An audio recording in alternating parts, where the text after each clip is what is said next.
Hey everyone, this is Alana with FidgetHaven Reviews, and today I'm going to be reviewing the VC-EDC version 1 spinner by VC-EDC.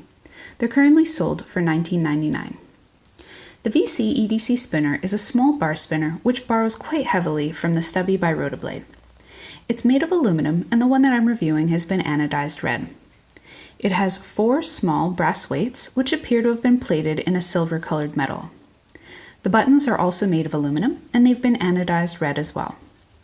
VC-EDC does offer several color options, but they don't seem to offer any mix and match options for bodies and buttons. In the center of the spinner sits a stainless steel R188 bearing. The spinner is smaller than I expected, measuring in at a hair over 1.75 inches. It's incredibly light, weighing in at 19.5 grams on my scale, including buttons. I do find it to be a pleasant size, and it's quite comfortable both to hold and to spin. The anodizing has some minor imperfections, as does the metal. However, it still remains smooth and hot spot free.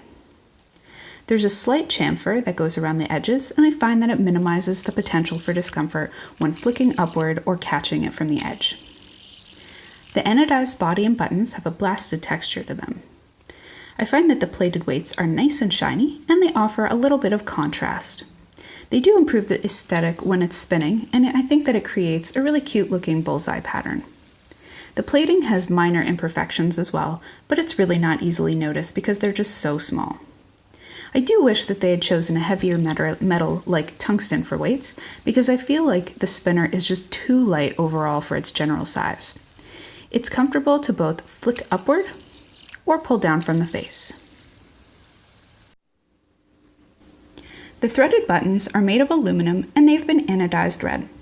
I find that they're a good size, measuring in at 19 millimeters. They're flat in the center, and then they angle slightly upward to create a short raised lip around the edge.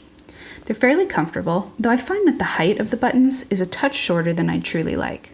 Even with its incredibly lightweight, finger fatigue does seem to set in faster than I expected because of the small pinched grip, though it still requires significant use before I find that it sets in. The buttons have a hint of slipperiness to them, but it doesn't appear to be an issue because of the spinner's lightweight.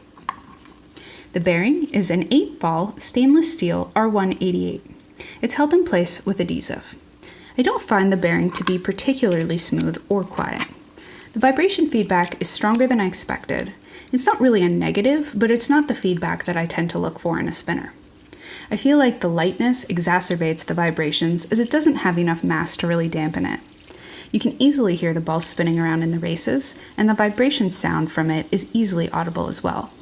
While it's not quiet, I'd say that the bearing itself is only a touch above average. The real sound that you hear comes from the spinner itself because of the song of the metal. It's quite loud, and I found that I need to keep the bearing lubricated with sewing machine oil to dampen it. I find the vibration feedback and the sound to be much more pleasant when it's lubricated, and I feel like it's much more adequate that way. I don't happen to have it lubricated at the moment because I wanted you to get a feel for what it sounds like, and also so that my spin test at the end is going to be more accurate. My first two-handed table spin was 1 minute and 51 seconds. My second two-handed table spin was 1 minute and 56 seconds. I chose to clean it with 91% alcohol, and after a good wash and a quick dry with compressed air, my third two-handed table spin was 2 minutes and 35 seconds. I feel like the spin times are pretty much what I expected them to be considering the weight of the spinner. Overall, this is an okay budget spinner. I would consider it an entry-level one, or one to keep in the car for backup, or even an expensive option for children, though not very young children, as there are small parts that could potentially come loose, like the weights.